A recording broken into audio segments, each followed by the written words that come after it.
Saan nga po ba natin makikita ang tunay na kaligayahan? Nahanap natin ito sa maraming bagay. Nahanap natin sa pera, nahanap natin sa mga material things. But yet, hindi pa rin sapat eh. Hindi pa rin masustain because iba yung kaligayahan, iba yung kagalakan na dapat makamit natin, my dear brothers and sisters. Amen. My dear brothers and sisters, life can be unpredictable. It is always filled with ups and downs, joys and sorrows. Yet, in the midst of it all, there is a constant that we can always rely on. It's on God's faithfulness. It is this faithfulness that comes the foundation of our joy, even when circumstances seem overwhelming. Magandang umaga po sa ating lahat. Magandang tanghali po at magandang hapon. Magandang gabi sa lahat po kasi lahat naman tayo kasi sa ibang bansa, umaga, sa ibang bansa din po, minsan hapon, tapos dito sa atin ngayon ay gabi. No?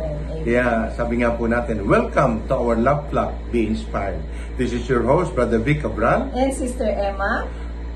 And our theme for tonight, Brother Vic, it's finding joy in God's faithfulness. Amen. Doon natin makikita ang tunay na kagalakan, ang tunay na kaligayahan sa God's faithfulness. Amen. Kaya po, manalangin muna po tayo upang maunawaan natin, upang ma-share namin ni Sister Emma, yung pong dapat nating i-share para po sa God's faithfulness. Amen. Amen. Join us, my dear brothers and sisters, in our prayer as we say in the name of the Father, and of the Son, and of the Holy Spirit. Amen. Heavenly Father, we come before you with hearts open to your wisdom and peace. As we reflect on your sovereignty and control over all things, grant us the grace to trust in your perfect plan for us. Calm our anxieties and help us to rest in the assurance that you are always with us. May your word today brings comfort, strength, and renewed faith. We ask this in Jesus' name. Amen and amen. Hail Mary, full of grace, the Lord is with you.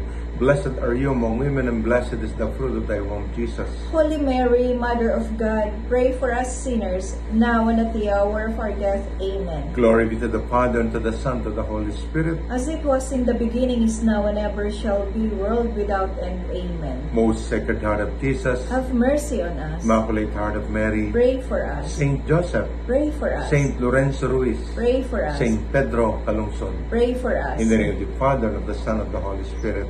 Amen. Amen.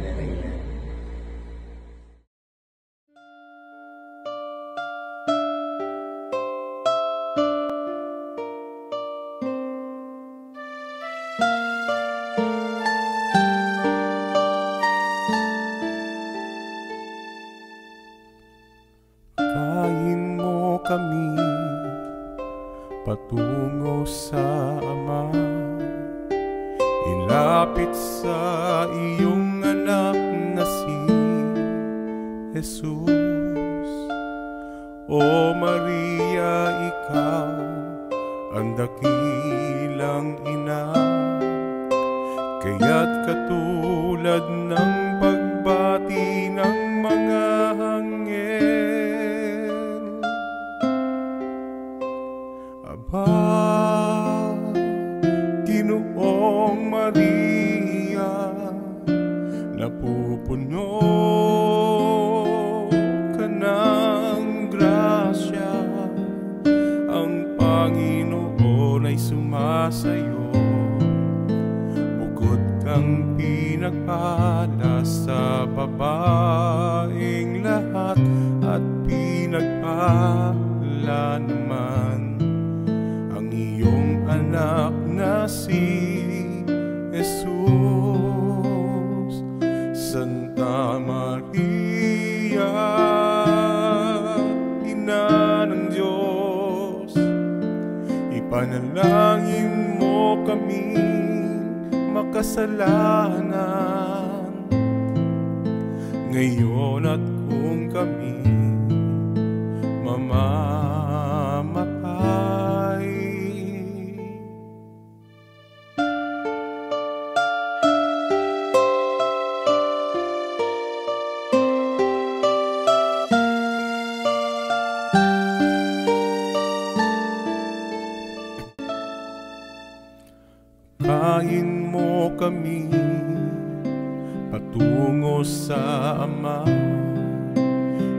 Lumapit sa iyong anak na si Jesus. O Maria, ikaw ang dakilang ina, kaya't katulad ng pagbati ng mga anghel, Aba, Ginoong Maria, napupuno ka ng grasya, ang Panginoon ay sumasayo. Bukod kang pinagpala sa babaeng lahat, at pinagpala naman ang iyong anak na si Jesus. Santa Maria, Ina ng Diyos, ipanalangin mo kami makasalanan, ngayon at kung kami mamamatay.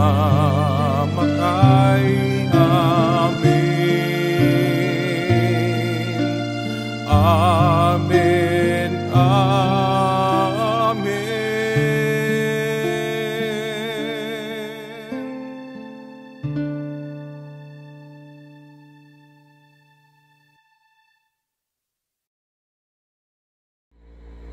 Praise God! It's Sunday again. It's September 8. Ano ba meron sa September 8, Sister Ems? It's the birthday of the Blessed Virgin Mary, the Mother of God. The Mother of Jesus, our Mother too. Amen. Sabi nga po doon sa kanta. Di ba doon sa sisters, it's be inspired again. And we hope and we pray that we can inspire you because of our, maganda at nakakagalak team. Ano ba yung team natin, Sister Ems? Finding joy in God's faithfulness. Faithfulness. When we talk about faithfulness, my brothers and sisters, ito yung sinasabing katapatan. Di ba yun ang sabi doon? Amen. Tapat ako sa asawa ko. Di ba? Yun ang nung bagong buhay.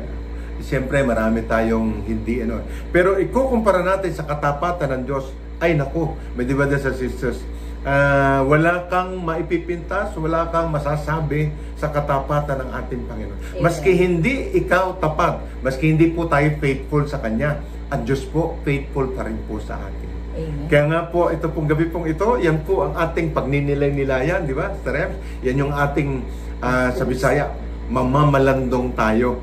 Sakto ba yun? Pamalandong, di ba? Sabi nga, meron pong God loves eternal, walang hangganan, unconditional love. Sabi po niya sa Deuteronomy, Sister Ems? In Deuteronomy chapter 7 verse 9 says, "Know therefore that the Lord your God is God. He is a faithful God, keeping His covenant of love to 1,000 generations of those who love Him and keep His commandments." Isa-isahin natin, kapatid, ha? Maganda po ito sa Deuteronomy 7:9. Why? Because know therefore that our Lord is God. God is God. Ang Diyos ay Diyos. Wala na pong iba. Amen. Wala. Pagka kasi na iba ang Diyos mo, let us say, ang Diyos mo pera, wala. Temporary lang. Pag naubos ang pera, wala na. Pag ang Diyos mo, yung lakas mo, kapatid, mawawala ang lakas. Amen. Lilipas. Pero ang Diyos po, hindi lilipas. Ano yung susunod na sinabi doon sa Deuteronomy? He is a faithful God. Bakit po? Because He is keeping His covenant of love. Yung commandment of love niya, ibang klase. To the 1,000 generations. Thousands na nga, tapos generations pa. Di ba? I mean, may diba sa sila, ibig sabihin po, parang walang hangganan. Amen. Walang hangganan. Kung sasabihin po natin, yung lolo ko ay anak niya ang ama ko, ang tatay ko. At ang tatay ko ay lolo ng anak ko. Di ba? Ako ay lolo nung apo ko. At yung anak ko ay magiging lolo nung kaapo-apuhan namin. Ang daming generation. No? Yun yung pinaka pero may conditional eh. Kaya alam ko kasi Sister Ems, in every blessings of God, there is a condition. No? Ano yung condition? Keep His covenant of love to the thousands generation of those who love Him. Yung nagmamahal sa ating Panginoon. And keep His commandment. Ano ba yung commandment? Wag na po yun. Napakasimple. Ten commandments nga lang ang binigay sa atin bakit po nadagdagan? According to the Bible scholar, 613 na po ang batas na ginawa after the 10 commandments. Bakit po? Kasi yung 10 commandments mismo, hindi natin maisabuhay. Kaya dinagdagan. Kaya nga may mga batas na mga dinagdag po. Kasi po ang tao po naghahanap ng lusot. Wala rin ang taong gano'n, di ba? Ang dami nating batas sa atin sa Pilipinas, pero nahahanapan pa rin ng lusot Bawal ito, bawal yan, pero gano'n pa din di ba? But God promises are not fleeting. Hindi po ito kumukupas. Hindi po ito naglalaho. They are steadfast and sure. Sigurado. His love is so eternal, di ba? His commitment to us is unbreakable. Hindi mababasag, hindi matutunaw, hindi mawawala. When we reflect on our lives sa ating pong buhay, mga kapatid, we can see the fingerprint of God's faithfulness in every season of our life. Ano yung sinasabi? Narinig ko to sa isang speaker, Sister Ems. Gusto mong makita ang kamay ng Panginoon sa buhay mo? Na kahit hindi mo pa siya kilala noon, magugulat ka na lang balikan mo yung dot ng buhay mo. Ano yung mga dot? Dot ng pagsubok, dot ng accomplishment na nangyari sa atin. Di ba? May mga pangyayari sa atin, nanalo ka o let's say nagwagi ka o nagkaroon ka recognition or award. Ano sabi mo? Magaling ako Nag-aral kaya ako. Pinag-aralan ko kaya yan. Inayos ko kaya yan. Nalilimutan natin na mayroong isang Diyos na nagbibigay sa iyo ng talino. Amen. Amen. Katabi ko po ay mga top po ito sa nag-aaral. Sa kanya nga natin marinig. Sister Em, sige nga. Pero Brother Vic ibig sabihin, nung panahong yun, nagbibigay parati ng katalinuhan ng Panginoon sa akin. Nandun na ang Panginoon, yes. But, sa ngayon na status ko, hindi ibig sabihin na hindi na nagbibigay ng katalinuhan ang Panginoon sa akin. Nagbibigay pa rin ng katalinuhan, pero hindi na academic. Instead, yung pagsunod ko sa commandments ng Panginoon. Yun ang sabi niya, Sister Ems, doon sa Deuteronomy. Those who keep His commandments. Keep His commandment. Trying our best. Of course, araw-araw nagkakamali tayo. Araw-araw, yung mata natin, yung bibig natin, yung tenga natin, yung kamay natin, yung paa natin, nagkakamali po ito Pero nagsusumikap na mabago. TH. Trying hard. When we reflect sa buhay po natin, mga kapatid, doon makikita i-trace back mo po yung sa akin na ayaw ako ng tatay ko na mag-basketball. Bakit po? Kasi sabi ng tatay ko, ako ay may sakit na epileptic. Ang nangyari, tinry ko na mag-basketball kasi wala siya. Nagbiyahe siya. So ito na-aksidente ako, pumutok yung noo ko. Doon ko naunawaan na there is something pala beyond, na hindi ito kahinaan, ito pala ay kalakasan na ang Panginoon na nagsasustain. Yes, of course, mahal ako ng tatay ko. Yes, of course, ang tatay ko nagpo-protect sa akin. Pero ang Diyos ay mas nagpo-protect po sa bawat isang po sa atin. Amen. Kay Sister Emma, in the sides of Sister Emma, totoo po yun Nung araw, siguro, ang realization natin, Sister Emma, kasi magaling ako Kasi nag-aaral ako Kasi nagpupuyat ako, sabi doon, nagsusunog ako ng kilay. Bakit po nagsusunog ng kilay? Kasi wala nang bumbumbilya nung araw. Ang gasera, kaya sunog ang kilay.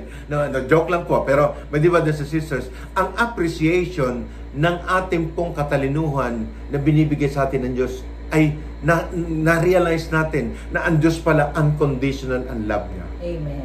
Amen. Kahit di mo alam, kahit makasalanan ka, mahal ka pa rin ng Diyos. Amen. Kahit gaano pa karami ang nagawa mong kasalanan, kapatid ko, patatawarin ka ng Diyos. Bakit? Kasi mahal ka ng Diyos.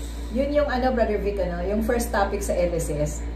through God's love. Amen. Amen. Yung God's love na pinapaliwanag ng speaker na tapos tayo nakikinig. Kaya pala noon ganito. Kaya pala ako naligtas sa aksidente. Kaya pala hindi ako nakapag-asawa. Kaya pala yung boyfriend ko noon, hindi, mga ganun ba? Kaya pala hindi ako natanggap sa trabaho kasi meron palang ibig sabihin ng Panginoon. Amen. The dots of our life, my dear brothers and sisters. Amen. Secondly, God's compassion never fails. Ang compassion, compassion kasi is awa. Compassion related to love also. Because there is no compassion without love. Di ba? Totoo naman yun, Sister Ems. Wala pong compassion, wala pong awa kung wala pong pagmamahal. Ano po sabi niya sa Lamentation naman, Sister Ems? In Lamentations chapter 3 verses 22 to 23 says, "Because of the Lord's great love, we are not consumed, for His compassion never fails. They are new every morning. Great is your faithfulness." Kanta na naman po ito. There are new every morning, new every morning. Great is the faithfulness, O Lord. Great is your faithfulness. Amen. Amen. Wala po bang palakpak dyan? Joke lang po. Because of the Lord's great love. Great. Nilagyan Nilagyan po niya hindi love lang Great love. You are not consumed. Hindi ka napahamak. Pag sinabing consume kasi, ito yung sinasabing nasunog ka, or nawala ka, o napahamak ka. Hindi. Ang Panginoon po dahil sa kanyang pagmamahal. Pero again, ito po yung nagmamahal sa kanya at sumusunod sa kanyang commandment. Kasi baka mamaya sabihin mo sa akin, Brother Vic, ba't ako nung aksidente? Ba't ako nung ganito? Di ba? Bakit ganito? Nag-failed ako. Tanong ko, balikan mo yung dot na yon. Sumusunod ba tayo at nagmamahal ba tayo sa Diyos? Amen. Tama ba ako, Sister Em? Di ba? Each new day, di ba, bring fresh evidence of God's faithfulness. Bawat araw po, kanina pagkagising, di ba? Yung pagkagising natin, sa totoo lang galing sa Sabado, galing sa prayer meeting, okay, napuyat ng konti. Pero pagkagising mo, ang question is, nakahinga ka ba? Amen. Ang question, nakapagsalita ka pa ba? Nakakita ka pa ba? Nakahinga ka pa ba? That is the faithfulness of God. Nagising ka pa. Nagising pa tayo. Sabi ng Panginoon, hindi kita mahal, Sister Ems, hindi na kita pagigisingin ngayong bukas ng umaga.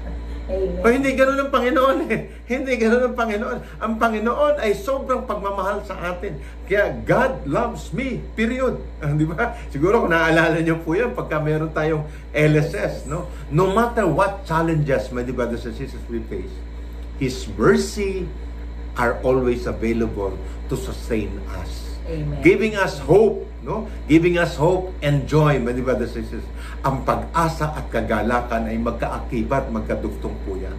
Binibigyan tayo ng pag-asa ng ating Panginoon dahil sa kanyang kagalakan, my dear brothers and sisters. God is faithful in all. Ang Panginoon po ay tapat sa lahat ng bagay, sa lahat ng tao. Sabi po sa Psalm 33, in Psalm 33 verse 4 says, "For the word of the Lord is right and true. He is faithful in all He does." Lahat ng ginawa po niya ay katapatan po yun. Pagmamahal po yun ng ating Panginoon. Amen. Sige po, trace out po natin. Kayo po ang mag-trace out. Kung merong ginawa na masama ang Diyos sa iyo, sa atin, sa buhay natin. Simula nung isilang ka, o simula nung magkaisip ka, hanggang sa oras na ito. Wala po Lahat ng mga nangyari sa atin ng mapapait, lahat ng mangyari sa atin ng mga pagsubok, sorry po, tayo po may gawa. Tayo po may gawa, tayo po may likha. Kasi tayo ang nagdidesisyon. Minsan po kasi, ang desisyon po natin, hindi na natin kinukonsulta sa Kanya. Di ba?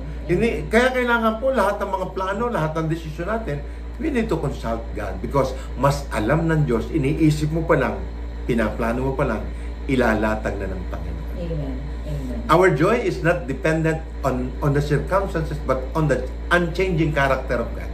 Hindi nagbabago ang karakter. Tayo nagbabago Tayo, ugali natin nagbabago. Hindi ka na pagbigay, magtatampo ka na kagad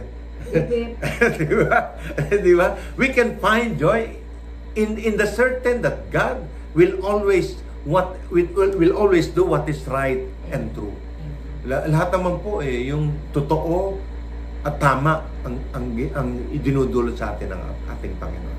God's faithfulness is a rock we can stand on. Ito yung tuntungan na matatag, no? Na hindi magigiba. No matter the storm, no matter the baha that comes on our way. Totoo lang po, ito pong linggo po na ito, itong nakarang ilang araw, pinagdadasal po natin yung ating mga kaibigan, kababayan, mga kasamahan po natin na nasa Manila, nasa ibang lugar, sa Rizal, sa Laguna, Pangasinan, Bulacan, sa buong Luzon po, na sinalanta po ng bagyong Enteng, na sinalanta po ng baha. Hanggang ngayon po, naniniwala po kami at nakita po namin yung pong inyong pong what we call this, paghihirap. Kaya po, wag po natin kalimutan na ang Diyos po kasama po natin. Maski po tayo nahirapan, maski po tayo merong ganitong nangyayari sa atin, kasama pa rin natin ang ating Panginoon. My dear brothers and sisters. Because God is faithful in all things, in all circumstances, and God is faithful in everybody. Not only for Brother Vic, not only for Sister Emma, not only for us, but also for you. Kasi mahal ka ng Diyos. Amen. Amen. God, fullness of joy. Ang Diyos po ay punong-puno po ng kagalakan. Ano sabi sa Psalm 16 verse 11, Sister M? In Psalm 16 verse 11 says, "You make known to me the path of life. In your presence there is fullness of joy. At your right hand are pleasures forevermore." Sino po kumakanta nito? Awit po kasi ito Psalm. No? Si David po nagsabi, you make known to me the path of life. Ipinakita mo sa akin, pinahiwatag mo sa akin, pinaliwanag mo sa akin ang tamang daan sa buhay. Tama ba yung pagkakatranslate ko? Di ba? In your presence, sa iyong presensya, Panginoon, there is a fullness of joy. Merong kabuuan, malawak na kagalakan. And at your right hand are pleasure forevermore. Oh my God. Praise God, my brothers and sisters. Parang ano yan, Brother Vic, no? Yung God's faithfulness ng ganyan. Na-experience natin yon when we join the renewal. Amen. Doon ko naunawaan, naramdaman kung gaano talaga ang faithfulness ng Panginoon. Na kahit hindi pala tayo renewed nun, faithful na siya di ba? Faithful na siya, kaya lang, hindi natin siya iniintindi kasi nga, wala tayong relationship pa sa Kanya. In short, hindi natin na-appreciate noon. At hindi natin alam, yung sabi mo, to keep His commandments. Amen, amen. Hindi natin alam yung commandments na yun. Alam natin, memorize natin, pero hindi natin na isa sa buhay. Yun yung sa lumang buhay. Hindi natin ginagantihan yung faithfulness ng Panginoon ng lumang buhay natin. Ngayon, ang ginaganti natin, gumawa ng tama. Amen. Magsabi ng tama, tumingin ng tama, makinig ng tama, lumakad sa tama, tamang landas, no? Magbigay ng tama. Yun yung In God's presence, we discover the fullness of joy, my dear brothers and sisters, like Sister Emma, that comes from knowing that we are loved, cared for, and held by the Father's faithfulness, my dear brothers. Who is our Father's faithfulness? Our God. So let us choose daily, sa pang-araw-araw po natin, yung joy, yung kagalakan. Not because everything in our lives is correct, perfect, sakto. Hindi po. It is because that we serve a perfect God. Amen. Ang Diyos ang perfecto, hindi tayo. Amen. Who is faithful in every way in our life. Let this truth fill our heart, my dear brothers and sisters, with hope, peace, and joy that transcend on all understanding. Ito yung isasandig mo, kapatid, yung sarili mo sa kapangyarihan ng Diyos, sa pagmamahal ng Diyos, sa Kanyang faithfulness. Di ba, Sister Ems? Di ba? Kaya nga maanuhan po natin Sa totoo lang, isang bagay po yung maipapaliwanag, maipapahuwatig ko sa ano natin ito, sa team natin, Sister Ems, no? Yung faithfulness ng ating Panginoon, simula nung ma-renew tayo, sobrang naunawaan mo na eh. Amen. Naunawaan na natin yung bang kanyang katapatan Katapatan. na kahit ano pa nangyari, kahit na kinakabahan ka, kahit na meron kang problema, nandun pa rin, nananaig pa rin yung, hindi ako pabayaan ng Diyos. Amen. Ang Diyos tapat siya. Amen. So, ang Diyos alam niya nangyayari sa akin. Ang gagawin ko lang ganito, I will be still and know that God is my God. Amen. Sister Ems, ano yung parting words mo? For our theme for tonight, the faithfulness. Ayun nga, parang ang naging susi para madama ko at maintindihan ko yung faithfulness, and na-share ko to our brothers and sisters in our community, to my family, is that God has a promise of faithfulness in all our life. No matter what storm, no matter what typhoons is there, lahat naman tayo nakaka-experience. But I always rely on the faithfulness of God. Ito yung sinasabing para kang nakasandal sa pader. Alam niyo mga kapatid, yung pader kong yun ang faithfulness ng Panginoon. Amen. Amen. Ano man ang katatayuan mo, kapatid, sa buhay po natin, yung mga sinalanta ng bagyo, ng baha, kapatid, tandaan lang po natin, ang Diyos po, alam niya ang nangyayari sa atin. Amen. Ang pag-ibig niya, available sa atin. Amen. Maniwala lang po tayo na ang Diyos po, hindi tayo pababayaan. Amen. Pag nasarado po ang isang pintuan, magbubukas ang isang pintuan para sa iyo, kasi mahal na mahal ka ng Diyos. Amen. Let us pray. In the name of the Father, the Son, and the Holy Spirit. Amen. Heavenly Father, we thank you for your steadfast faithfulness. Yes. Help us to find our joy in the assurance that you are always with us, guiding us, O Lord, and working all things together for our own good, O Lord God. Teach us to trust in your promises, O Lord God, and to rejoice in your unchanging love. May we experience the fullness of joy in your presence, and knowing that your faithfulness will never fail us, O Lord. Amen. In Jesus' mighty name, with the power of the Holy Spirit, one God, forever and ever. Amen. And amen. In the name of the Father, the Son, and the Holy Spirit. Amen. And amen.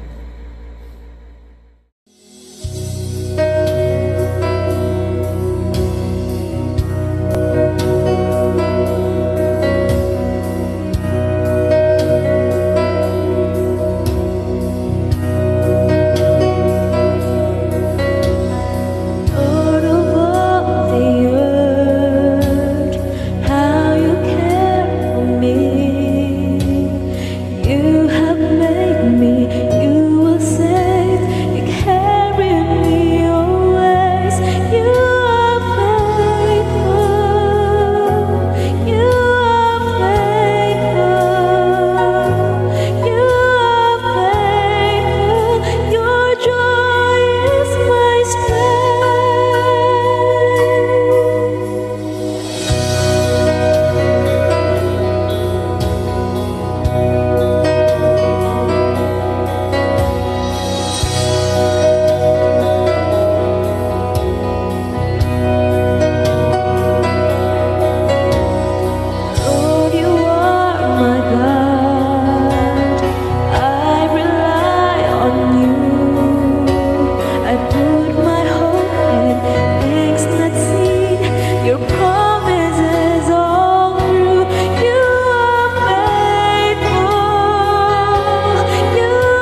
Praise God, my dear brothers and sisters.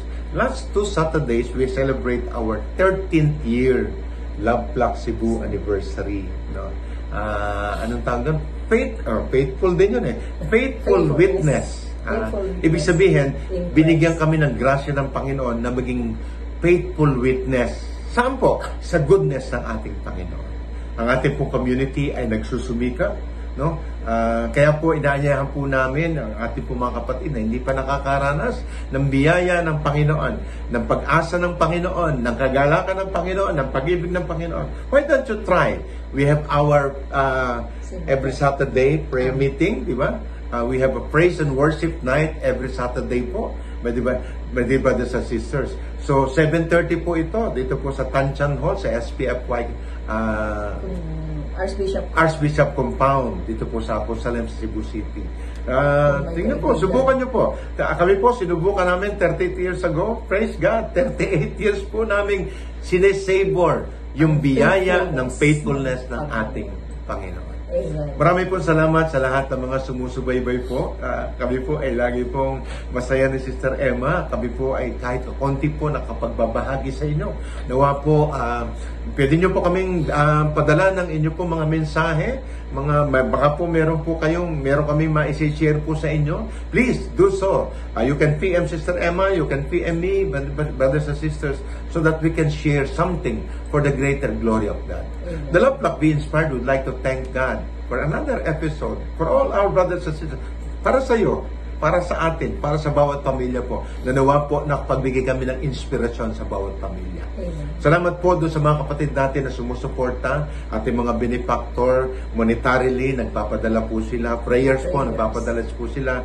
Rest assured po, lagi po namin kayo pinagdadasal ni Sister Emma. Amen. At lagi po namin tinatandaan, we will inspire before we expire. Thank you, and God bless us all, brothers and sisters. In the name of the Father, and of the Son, and of the Holy Spirit. Amen. And amen. Thank you.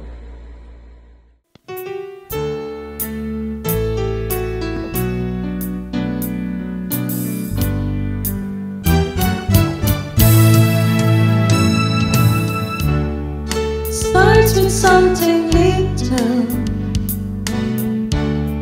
it grows to something big. The words we heard and listened to, and all that He revealed, change us to who we are, of what we say and do. He filled us with His Spirit and made us something new. Be inspired, be an inspiration, to be His guide for those who lost their way, to be His hope when everything seems over, share His love and let them know He lives. Be inspired and be an inspiration, to be His guide for those who lost their way, to be His hope when everything seems over, to share His love and let them know He lives. Be inspired and be an inspiration, to be His guide for those who lost their way, to be His hope when everything seems over, share His love and let them know He lives. Be inspired, be inspired. Lagi po namin tinatandaan, we will inspire you before we expire. Thank you, and God bless us all, brothers and sisters. In the name of the Father, and of the Son, and of the Holy Spirit. Amen. Amen. Thank you.